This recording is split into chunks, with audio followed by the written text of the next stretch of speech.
네이버가 앞으로 추진될 로봇 사업의 청사진을 공개했습니다. 로봇을 파는 게 아니라 로봇의 두뇌를 팔겠다는 전략입니다. 내년부터 상용화를 예고했는데 어떤 사업인지 IT 바이어부 임동진 기자와 자세히 살펴보겠습니다.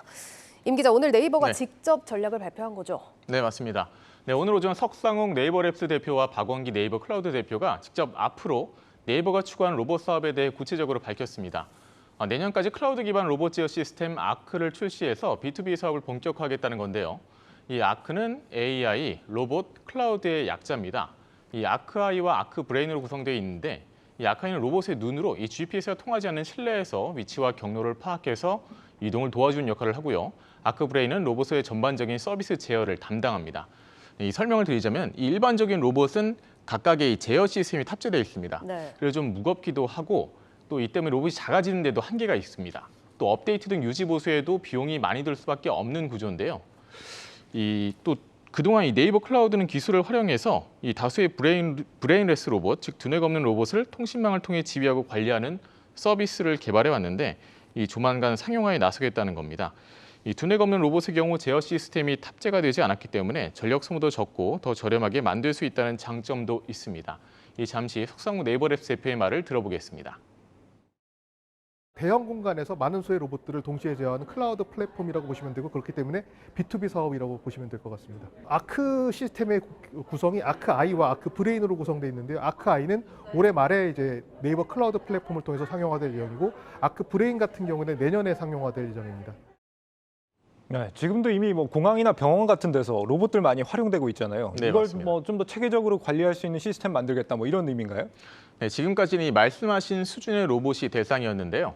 조금 더 고도화된 기술 연구하기 위해서 네이버는 신서울을 로봇 친화형 빌딩으로 짓고 다양한 실험을 하고 있다고 합니다. 이 정호진 기자가 직접 그 현장을 다녀왔습니다. 지난달 오픈한 네이버의 제2사옥 1784입니다.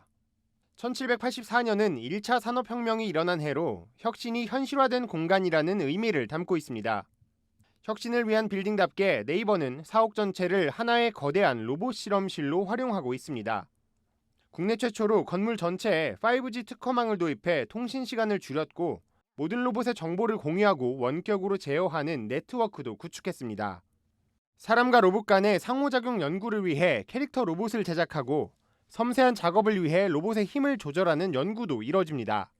로봇이 사람의 업무를 대체하기 위한 실험도 진행됩니다. 현재 네이버에서는 임직원들을 대상으로 이렇게 모바일 앱으로 커피를 주문하면 로봇이 직접 배달해주는 서비스를 시범 운영하고 있습니다. 저도 한번 주문해 보겠습니다. 커피를 받은 로봇이 배달을 시작합니다. 스피드게이트와 회의실 문도 로봇과 네트워크로 연결되어 있어 로봇이 앞에 서면 자동으로 열립니다. 이렇게 로봇이 커피를 가져왔습니다. 네이버에서는 커피뿐만 아니라 택배 그리고 도시락까지 직접 배달해주는 서비스를 운영하고 있습니다. 네이버는 현재 50대 수준인 1784의 서비스 로봇을 하반기 100여 대까지 늘릴 예정입니다.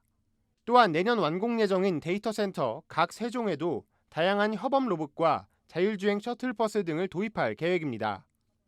로봇과 사람의 공존을 꿈꾸는 네이버의 실험은 오늘도 이어지고 있습니다. 한국경제TV 정호진입니다.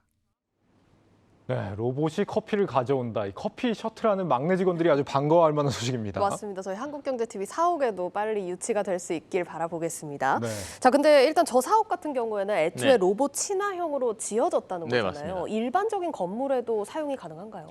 네, 네이버는 이 로봇 제어가 클라우드를 통해 이루어지는 만큼 기존 건물에도 크게 무리가 없다는 지금 입장인데요.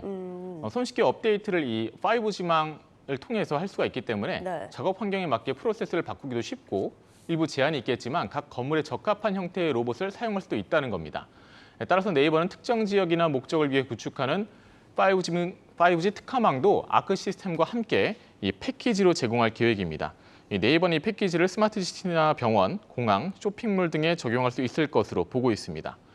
또한 새로 짓는 건물의 경우에는 처음부터 네이버와 논의를 거쳐서 미래형 업무 공간으로 만드는 것도 가능할 전망입니다. 네, 앞으로 네이버가 이제 건축 사업까지도 발을 넓힌다 이런 얘기도 될 수 있겠는데요. 네, 가능성이 무궁무진하겠습니다.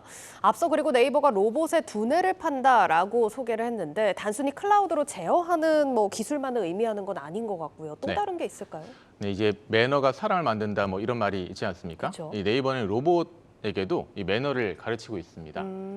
예를 들면 사회생활할 때 이 사람과 이 사람이 어느 정도 이 물리적인 거리가 필요하잖아요. 예. 뭐 친하지 않은 사이일수록 어느 정도 거리가 있어야 또 대화를 하고 일을 할 수 있는데 네. 로봇도 마찬가지라는 겁니다. 이 로봇도 이 마찬가지로 어느 정도 거리를 두고 협업을 해야 되고 뭐 예를 들어 또 우리가 어디 방향을 바꿀 때 그런 방향을 바꿀 때도 사람을 이렇게 쳐다보거나 이렇게 뭐 시선을 주잖아요. 근데 로봇은 그게 불가능하기 때문에 로봇의 이 눈 모양의 아이콘을 달아서 그게 움직이면서 이제 방향을 예측할 수 있고 그 사람이 그렇게 상호작용을 할 수 있도록 이 많은 고민들을 하고 있다고 합니다. 예, 뭐 확실히 로봇이 이렇게 사무실을 돌아다닌다고 하면 고민이 필요한 부분이겠네요. 네, 맞습니다.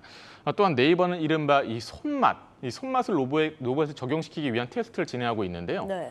예를 들면 우리가 이제 어두운 불 꺼진 곳이나 책상 밑에서 콘센트를 꽂을 때 이렇게 안 보고 이렇게 꼽잖아요. 예. 손을 이렇게 느낌을 이용해서 네. 이런 게 가능하도록 이 로봇에 이 기술 개발하고 있는 겁니다. 힘 조절은 물론 또 감각으로 가능한 부분을 할 수 있는 로봇을 만드는 건데요. 뭐 과일을 깎고 그림도 그리고 또 같이 또 때로는 탁구도 치고 설거지도 하고 이런 로봇들을 만들 수 있도록 기술들을 연구하고 있다고 합니다.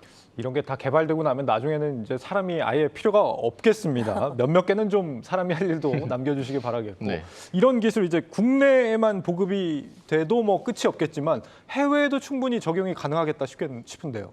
네, 보통 어떤 사업을 갖고 해외로 진출할 때는 현지 거점과 인프라가 필요합니다. 하지만 이 클라우드 기반 시스템의 경우에는 국내에서도 해외 서비스가 가능하기 때문에 쉽고 빠르게 해외 진출이 가능하다는 설명입니다.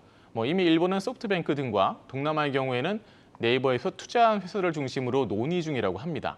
네이버는 하드웨어 로봇 시장의 경우에는 이미 상당한 회사들이 진출해 있지만 이처럼 단순히 소프트웨어가 아닌 클라우드와 결합한 형태의 로봇 제어 시스템을 서비스하는 것은 자신들이 세계 최초라고 하는데요.